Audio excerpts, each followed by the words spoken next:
One uncontrolled blowout in Texas didn't just make oil history. It created Exxon, Chevron, Houston, and probably your job.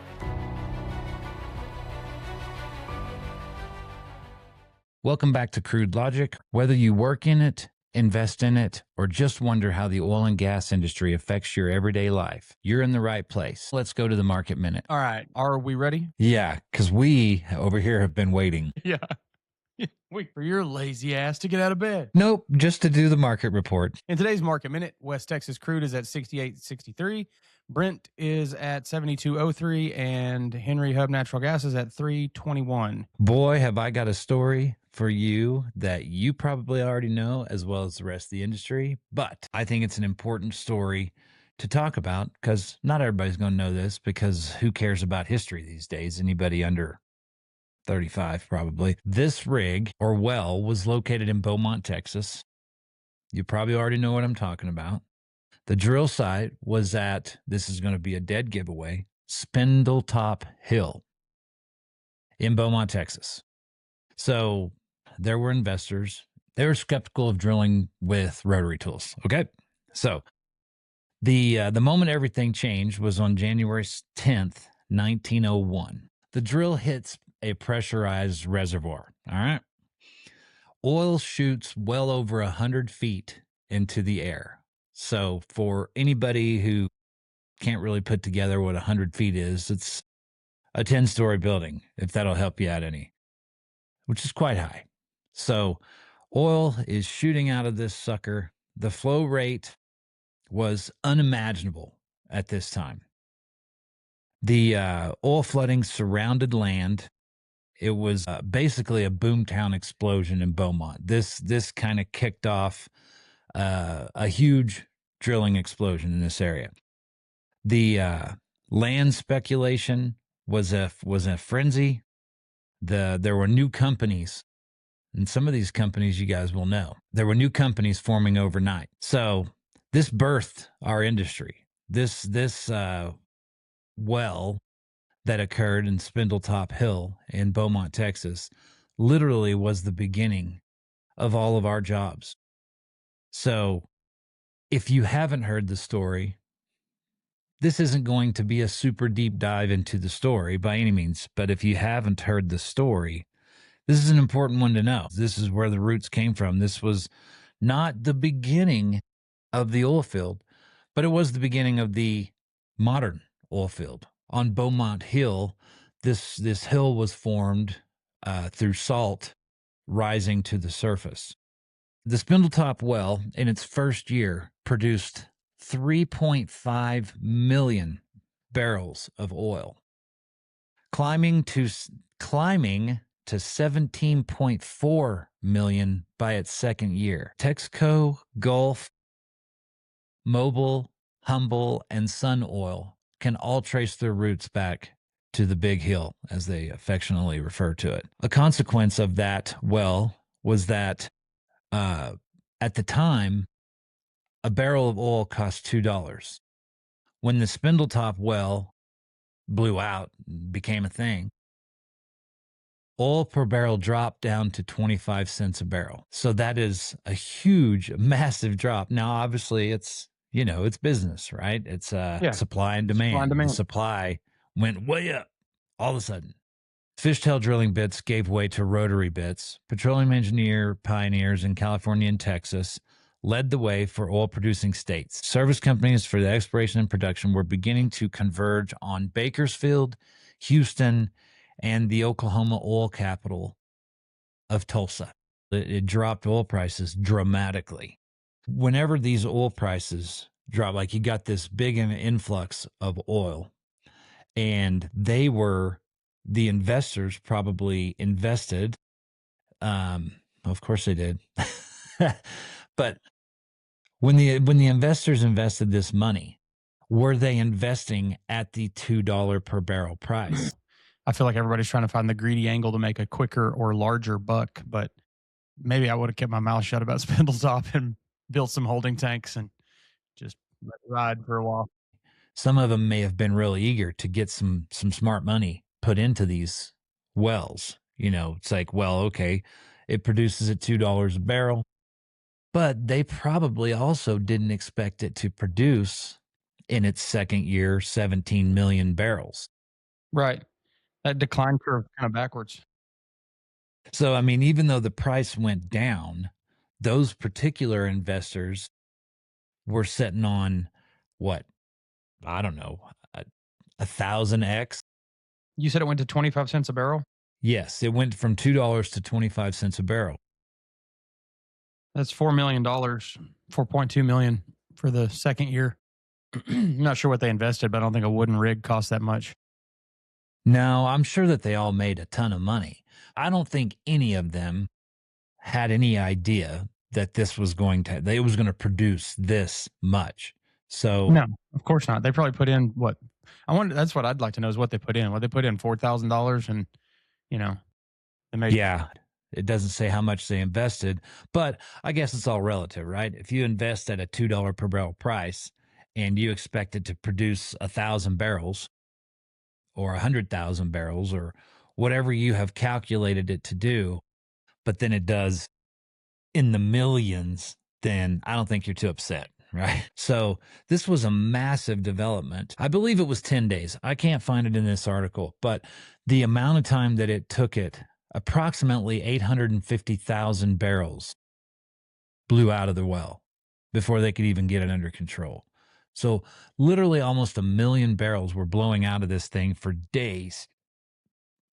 And if it was on a hill, you know where things go. They go downhill. So, there was like crude oil flooding the surface until they could get this under control. So The well was originally supposed to cost 20,000, and he had a $10,000 investment in it initially, and then the cost quickly soared to $50,000. Um, One well representing an initial investment of just under $10,000 was sold later for 1.2 million. So the population of Beaumont went from 10,000 to 50,000 in like a year. It's yeah, crazy. like a major influx of economic boom, and I mean buildings were probably going up like crazy. Anthony Lucas, he was a Croatian mining engineer, so he was interested in the Spindletop hill. He said that this mound attracted my attention on account of its contour, which indicated possibilities for an incipient dome below. He liked the shape of the hill. He thought something was there. That's it. So he contacted the famed Pennsylvania oilman John Gailey and his partners James Guffey, who had drilled marginally successful wells in nearby Corsicana in 1896. Gailey and Guffey returned to Pennsylvania, unconvinced that there was a future for oil in Texas. Wow, got that Wise one wrong, right? beyond their years. And then it says Gailey would have a change of heart. So 3 years later, the veteran independent producer returned to Beaumont to survey the area, picked a spot on Spindletop Hill, and began the drilling on October 27th, 1900. The drillers had to find ways to drill through several hundred feet of sand, which birthed mud. To help solve the problem, one of Lucas's drillers, Kurt Hamill, came up with a solution that was revolutionary at the time. I don't know about you, but before I got into the oil and gas industry, I had no idea that they circulated mud through the system to clean out the, well bore. Mud is an integral part of what we do now in order to be able to bring cuttings out of the hole, to be able to keep gas pressure down. They were having to drill through a lot of sand. It's got to be like a water hose. That's what I was looking at the picture of the bit and thinking, how do they circulate through that? Like the bit looks like it didn't even look like it had a threaded end to screw into the bottom of pipe. It looks like it was a peg with a cotter pin, so it went into like Did it have jets on it? no, there was no jets on the one that the original one that they used. So it had to be, They I mean, must it have had to be just some poured sort of water pipe. down in the hole directly. Yeah, that's all I can think of too. And it couldn't have been pressurized or anything. So no wonder they only got 1,200 feet Surprised they got that far. They just let the cuttings float to the surface or what? Instead of pumping the water down the hole to flush out the cuttings produced by the action of the drill, Hamill used mud. This helped in retrieving the well cuttings. The first iteration of drilling fluid, mud. I mean, he basically created a mud that was thicker viscosity than water like we do today, but he just didn't there was no science behind it then. He was just winging it. Yeah, I think that they were literally, because they were drilling through sand, they were just trying to figure out something to not only because sand caves in, so the mud helped to keep it from caving in while also bringing the cuttings up. That probably was revolutionary at the time, but who knew that it would explode into probably one of the most important parts of drilling a well. Right. And from a safety perspective, from keeping the wellbore integrity, from getting the cuttings out, all that. I mean, mud is the blood pumping through the veins of the well while it's being drilled. So that was a good way to put it. But the well was not brought under control for 9 days. It lost an estimated 850,000 barrels of oil. Dude, can you imagine like how much cleanup nowadays? I mean, you spill like a gallon of oil and the railroad commission's like, well, we're gonna have to come out and do an inspection.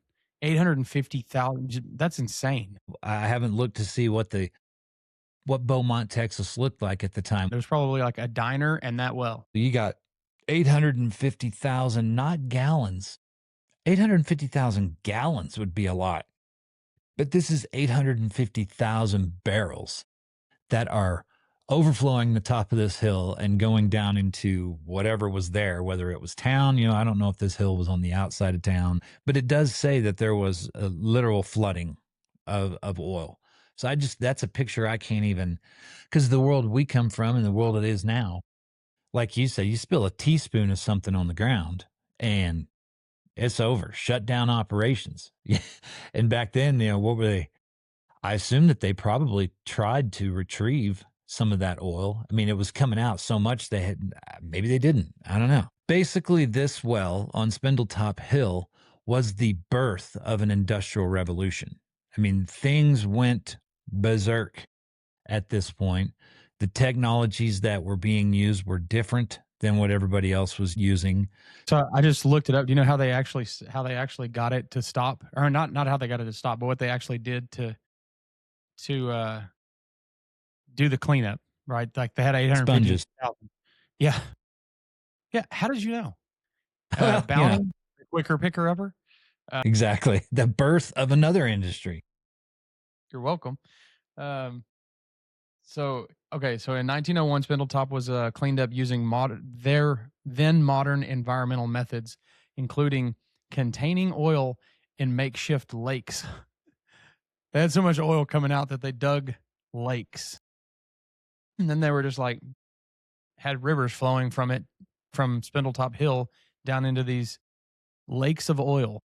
Well, I had pictured, back then, I can see them, on one hand saying, "Ooh, this is liquid gold. We got to capture as much of this as we can. Oh my gosh, it's flowing out of the well. We got to get it." But I also have this image in my head. They're like, screw it. Cap this bad boy and let's start capturing this oil. Yeah.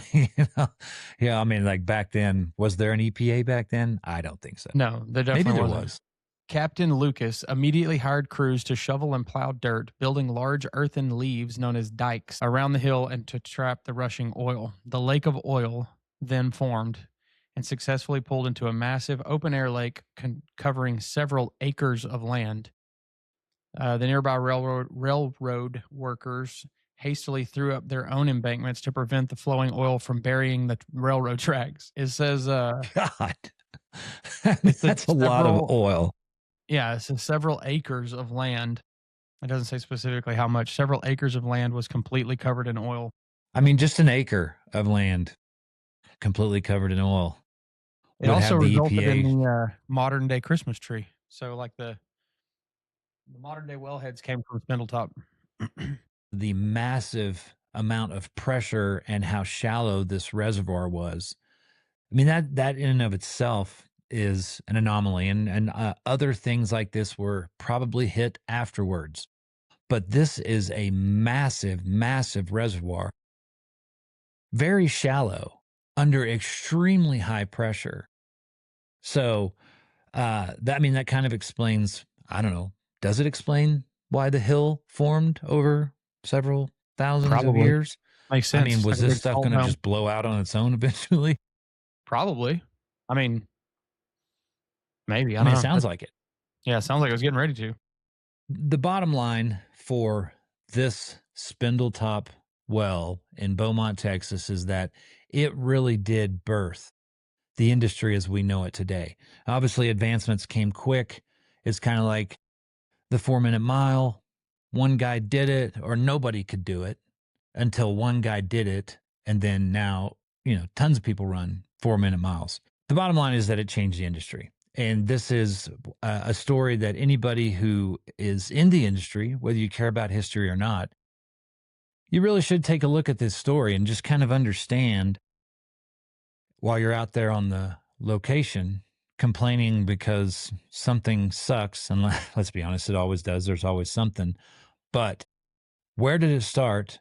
Why do we do it this way? And how much better do you have it than your predecessors? Which is, always the case, right? We advance as a society and a civilization and things get better and all that.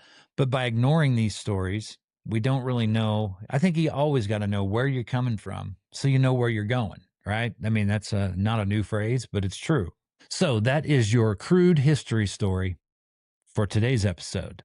I think is important for people to know is that there are a lot of interactions with oil and gas, petroleum products every day that the average person is not aware of. And we feel like it's important for everybody to know how much oil and gas affects everybody's day to day life. It's going to be 107 degrees later today. So I thought we'd touch on one of the greatest inventions in human history and how our industry had a major role in creating it: air conditioning. Like most great inventions, the air conditioner was actually invented by accident, and it was not initially intended to be a comfort product in the first place. In 1902, a young Brooklyn engineer named Willis Carrier was hired to fix a problem at a printing plant.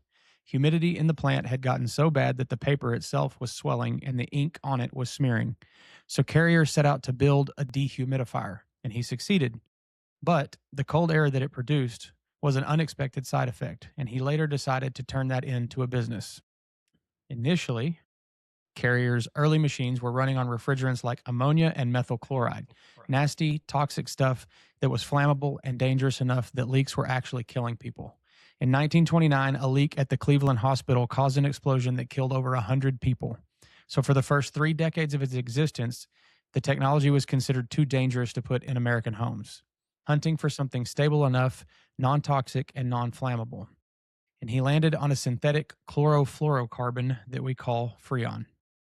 It quickly became the first petrochemical refrigerant. It was built from scratch in Midgley's lab.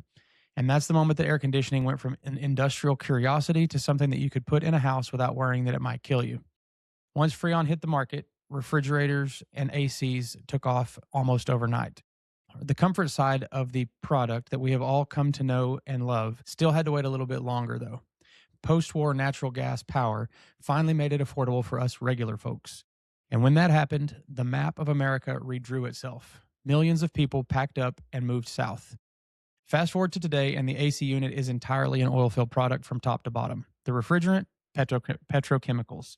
The compressor lubricant, petroleum. The foam insulation packed walls wrapped around the ductwork holding the cold air in, made by petrochemicals. And the electricity that's running that unit, especially if you're in the Permian Basin, is 100% natural gas power generation. So when it's 108 degrees outside and 72 degrees inside, that 36-degree gap did not come from nowhere. If you work in this industry, you made that happen. The interesting thing about what you just said is that I thought that prior to this, air conditioning didn't exist.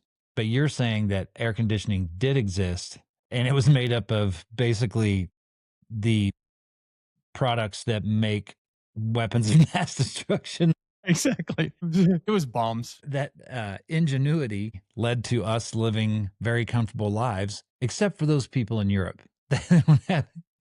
They don't apparently have a lot of air conditioning. Yeah. Did you hear that there was like nine deaths or something last weekend because the temperatures reached 78 degrees? I did not, I Yeah, mean, it's not funny that 78 people degrees, died. and they were like, "Oh."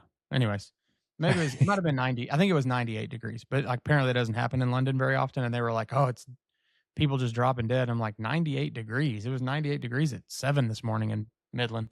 What's funny is that I think it was in Paris. I think it was Paris's mayor that come out and blamed the United States because people are dying of heat over there because we have air conditioning. And I've seen these videos of the people that are here for the World Cup Yeah. that are talking about how great air conditioning is. I think it's interesting that these not only did it make things more comfortable, and it was really an unintended consequence of other things that created air conditioning and Freon and all that, while it made us more comfortable, there's clearly a safety element there too. It made things safer for people to be indoors and inhaling air Yeah. while being, cooled off or whatever. Heat deaths have dropped off a cliff since the AC was invented.